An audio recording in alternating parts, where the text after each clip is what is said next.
Lord, how they have increased who trouble me.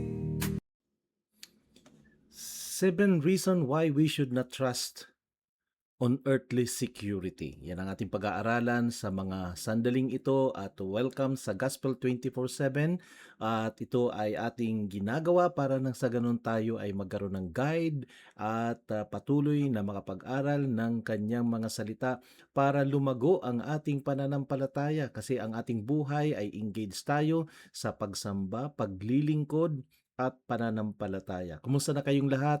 Kumusta na ang inyong pananampalataya? I hope na pagdating sa inyong pananampalataya, tayo ay patuloy at hindi tayo natatalo ng mga pagsubok, pressure sa ating buhay. So sa 7 rason na ito kung bakit hindi dapat tayo magtiwala sa earthly security, ang ibig sabihin nito ay hindi naman ibig sabihin na pag security na kung saan ay physical security ay hindi natin pagtitiwalaan. May mga taong nakatalaga para sa security na physical at ito naman ay dapat natin pagtitiwalaan. They are in authority o sila ay mga authorities na kung saan ay primarily nandyan sila para magbigay ng security. But then pag sinabing security, ang tinutukoy natin dito ay yung ating ginagawang sandigan, yung ating pinagtitiwalaang lubos sa buhay natin. And kung minsan, ito yung sinasabing earthly security natin na doon tayo nagiging secure o nakakaramdam ng pagiging secured like money at kung ano-ano pa. Pag-aaralan natin yan at mayroon 7 major na reason at kung bakit hindi tayo dapat doon ay lubos na sumandal. Okay? So dahil dyan, ito ay nasa series tayo na pinag-aaralan natin, gusto natin maintindihan yung mga adversity, trials, and tribulation according to the Bible na kung saan ay kapag may mga tragedy o mga pagsubok or adversity or kahirapan na dumarating sa ating buhay, ito ay isang warning, isang paalala na huwag tayong magtitiwala sa earthly security. Ika nga ay mayroon mas mataas na dapat nating paglagyan pa ng ating sasandalan natin na magiging seguridad natin talaga. So yan ay ating pag-aaralan ngayon. But then of course gusto natin i-remind na ang ibig sabihin ng mga tragedy na ito ay hindi naman ibig sabihin na gusto nating mangyari. But then hindi na iwasan na dumaraan din tayo sa mga pagsubok, trahedya, minsan major, minor, ganyan. So such as shooting, incident, fire, typhoon, flooding, and earthquakes na kung saan ay nararanasan natin, including wars and violence na sinasabi. Kaya kumisan, yung pagpanaw ng isang mahal sa buhay ay devastating ito. Mga natural disaster, accidents, and financial loss and family breakdown, spiritual trials, rejection and betrayal, failure and disappointment. So mental and emotional suffering as well, and persecution for faith, public shame or humiliation, loss security, a national or a community crisis. So ang latang binanggit kong yan ay nagaganap yan sapagkat yan ay bahagi din ng ating buhay and we have some explanation why it is happening because we live in this broken world and imperfect world. Okay? And dahil dyan, itong mga nabanggit natin, tragedy and mga painful experiences can affect us physically and emotionally. It affects us financially, of course. Minsan dumarating na pati financial natin apektado and yung ating relationship and spiritual na apektuhan. But then ito ay nagre-remind sa atin upang tayo magpakatatag at makakuha tayo at gumamit tayo ng wisdom at maging refuge natin ang ating Panginoon. So sa 7 reason why we should not trust earthly security ay itong number 1, because earthly security is temporary. So understandable, like money, position, house, jobs, and success can disappear very, very quickly. Yan, ang mga bagay na yan. Come and go ang mga bagay na yan. Kaya wag tayo doon laging magiging secure or magtitiwala sapagkat ang lahat ng yan ay very fluid, kailangan alagaan para ma-maintain and sometimes nag-change. Okay, so dahil dyan, ay nagbabala ang ating Panginoon sa Matthew chapter 6 verse 19, do not lay up for yourselves treasure on earth Ang ibig sabihin lamang nito ay ito yung eternal or spiritual security natin na kung saan ay yes, tayo ay nagbababad para magsikap para magkaroon ng mga earthly possession, but din hindi ito yung ultimate nating seguridad sapagkat mayroon pang bahagi ng ating buhay na nangangailangan ng kasiguraduhan at yun ay dapat nating paghandaan like a treasure ating itong buuin dahil pagdating ng araw, hindi tayo maililigtas ng mga material nating pinundar. Alright, so number two, because life itself is uncertain. Okay, sa buhay na ito ay masaya at ini-enjoy natin pero ang buhay na ito ay hindi naman ito laging sigurado. Ito ay uncertain kung minsan may time na may maganda, may time na may mga pagsubok, may mga trials na dumarating. So no one knows what lies ahead, yung mangyayari o ibibigay ng kinabukasan natin. So, yan ay kapag dumating ngayon yung mga pagsubok sa atin, we need to be prepared and ready. So, what does it tells us is inire-remind tayo na ang buhay natin ay fragile. Ibig sabihin, nagchi-change yan. Kaya kailangan lagi tayong handa. Okay, yan ang sinasabi ng James 4 verse 14. You do not know what tomorrow will bring. At ang Bible nagsasabi because kung minsan may mga taong nakafocus na lamang sa buhay na ito at sa mga bagay na ito. But then, the Bible siyempre ini-extend niya yung ating sinasabing spiritual focus. So, hindi lang physical, kundi spiritual din. Number three, because human strength has limit. Madaling intindihin. Yes, ang ating mga buhay ay mayroon limitasyon. Yung ating health, yung ating power, knowledge, yung ating mga ability, yung ating even yung mga protection na nilalagay natin ay ang lahat ng yan ay mayroon limitation. So dahil diyan, hindi talaga tayo dapat na maglagay ng ating kasiguraduhan. We should not trust on earthly security. So later on, sasabihin natin kung ano yung dapat natin pagtiwalaan. Nag-remind ang Bible sa Psalm 20 verse 7, some trust in chariots and some in horses, but we trust in the name of the Lord.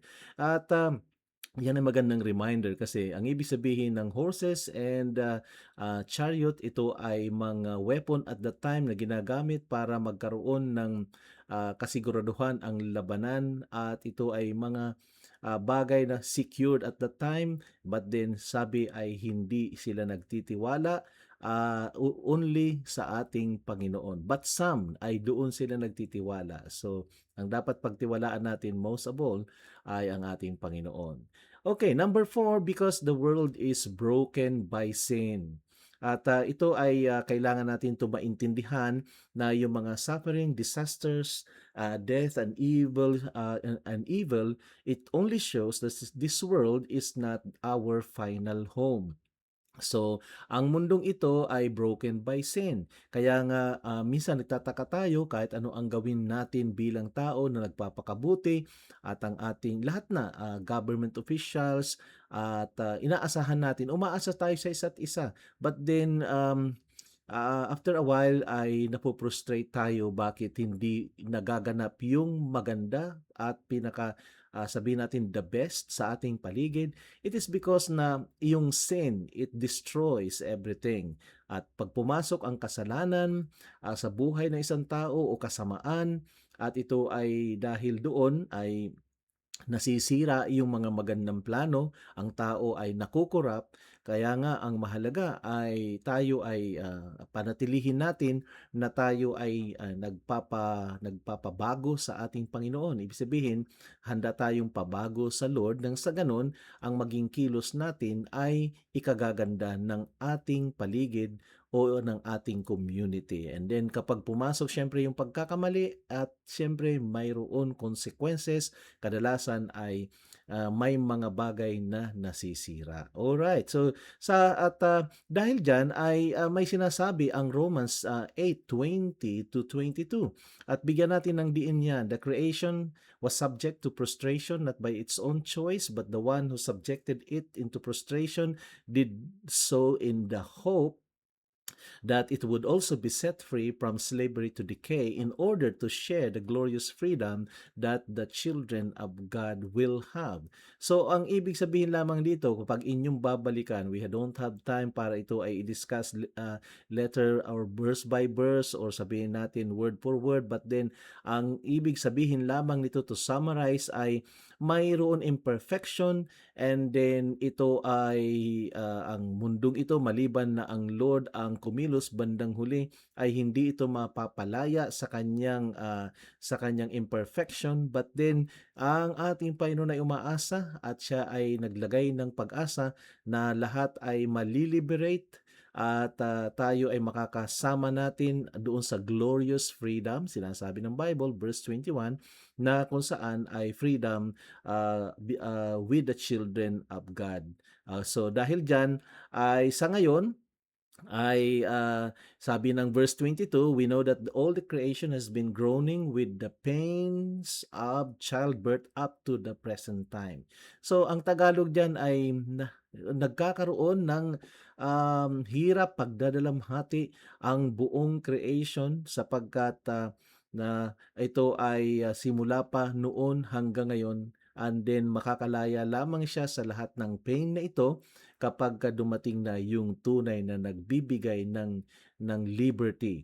At kaya inumpisahan ito doon sa pagpapatawad o pagpapalaya at pagtutubos sa atin sa pagkakasala, nang sa ganon ang pinaka-final culmination nito ay ang lahat ang nakipag-isa sa Kanya ay tunay nga na magiging malaya sa lahat ng pain and imperfection. Okay, number 5. Because riches cannot save the soul. So we should not trust earthly security dahil hindi ito nagliligtas ng ating mga kaluluwa. A person may gain everything in this world but still lose what matters most. Ito yung eternal life natin. Well, sinasabi ng Bible, Mark chapter 8 verse 36, "For what shall it profit a man if he shall gain the whole world and lose his own soul?"